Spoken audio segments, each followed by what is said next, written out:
There are no mistakes in bonsai except one, and that is killing your tree. Killing your tree is game over. Now, killing your tree is not the end of the world. I've done it plenty, and there are lessons to be learned, and it gives you a sense of how far is too far. So I think you probably should kill some trees as you go along. Otherwise, you're just swimming in the shallow end and repeating things you heard other people say, without ever finding out for yourself. But for that tree, at least, it's the end of the road. But everything else you might do is not a mistake, because it will make your tree better, eventually. That's not to say there aren't setbacks.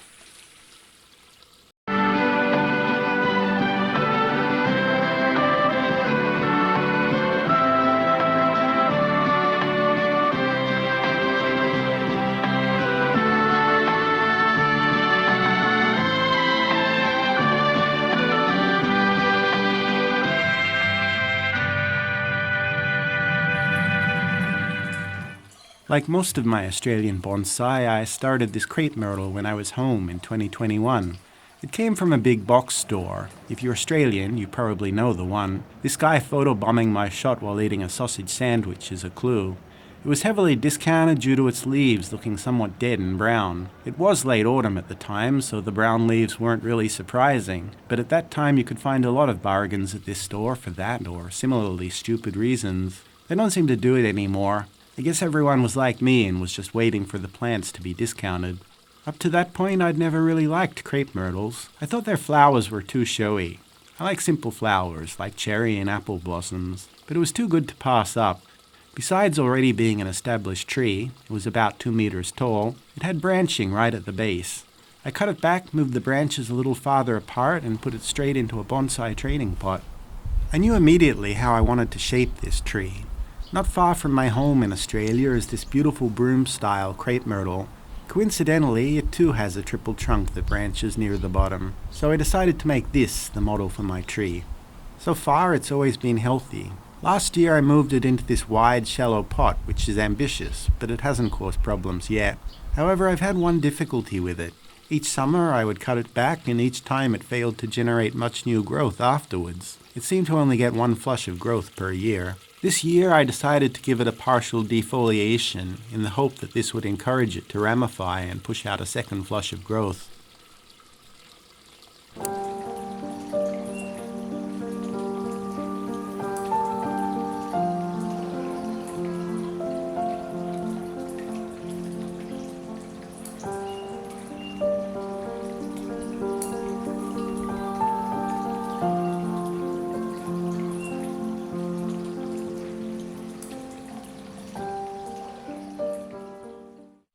It was at this point that I had my disaster. I wanted to bring this branch down a little and decided to use guy wires. Looking at the footage now, I can see I was rushing and could have set it up better. I usually use steel wire for this, but here decided to use aluminium wire for some reason. I could have set it up more neatly. What's most frustrating is that at this point I'd actually reached the degree of movement I was after. If I'd taken a moment to consider, I could have stopped right here, but I thought I'd try to get just a little more movement.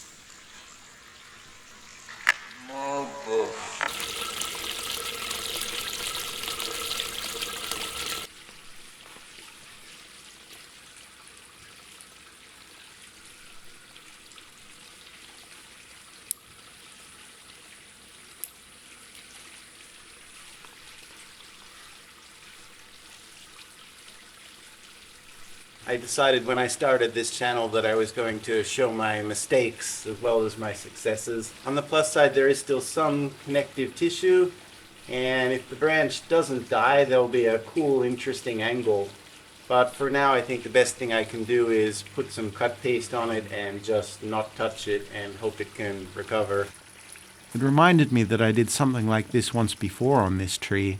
I broke this branch when I first tried to wire it. It survived okay though, and now it creates a more interesting angle. Now it needs a little cleanup. Hopefully my new branch will do as well.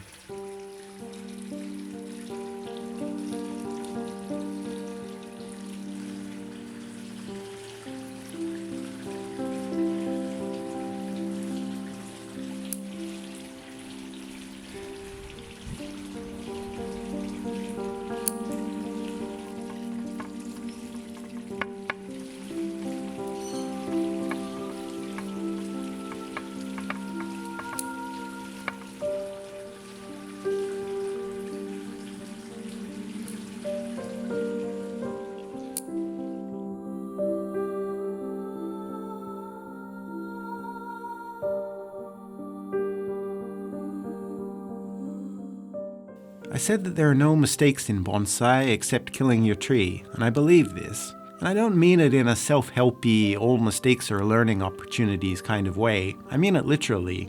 Mistakes will make your bonsai better, eventually. But to explain this, I need to talk about order and randomness.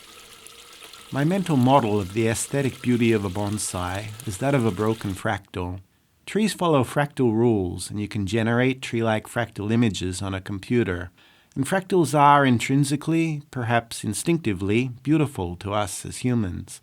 They exist in coastlines and rivers, in the drip paintings of Jackson Pollock, in the way human settlement is clustered into the valleys on a Google Earth view of South Korea. I think this is one reason why badly wired bonsai can seem bothersome. The fractal pattern has been lost and some artificial, twisty pattern imposed instead. But an ancient tree doesn't show a mathematically perfect fractal. It also shows randomness. This is the randomness of circumstance, broken branches, lightning strikes, periods of drought or infection or animal or human damage, the happenstance that occurs randomly over the course of a life. So that is why I say the aesthetic beauty of a bonsai is a broken fractal, and this is the image I pursue in bonsai. The thing is, while we probably do have an instinctive grasp of self-similarity and fractal proportions, as demonstrated by our sense of aesthetic balance, humans aren't good at creating randomness. Stephen Jay Gould, in discussing this, gave the example of constellations and fireflies. The image on the left illustrates truly random constellations. Yet, as humans, we see patterns and pictures in the randomness. The image on the right illustrates fireflies who establish a zone of exclusion around themselves. It isn't random, it's rule-based, but perhaps resembles what usually happens when humans try to create randomness. We create patterns and order instead. And I think we do this when we attempt to mimic randomness in the creation of our bonsai. We create order instead. We make equidistant S-curves instead of the messiness of true randomness. But the accidents and mistakes and setbacks we encounter along the way, these are much more random. They echo the natural events that happen to an ancient tree throughout its life. They are the things that give bonsai its eccentricity and character. I've often noticed how the best Japanese bonsai frequently exhibit one or more striking, unique characteristics. Mistakes in bonsai may one day make the difference between a bonsai that looks like 1,000 others and one that is unique and full of character. 4 weeks later, the tree is leafed out again with vigor and rapid growth, and I'm pleased to see that there are multiple new shoots and points of ramification. I'll continue to use this technique on this tree. The canopy now seems a little heavy to me, and next year I'll cut it back and remove whole pieces and begin the process of creating taper in the branches as well as ramification. The broken branch didn't leaf out like the other branches, but it doesn't seem dead either. The full story will be told next spring. If it doesn't live, there are other branches that can replace it. Either way, it will become part of the tree, part of the life story that is told as much in the scars and the damage done as it is in what survives.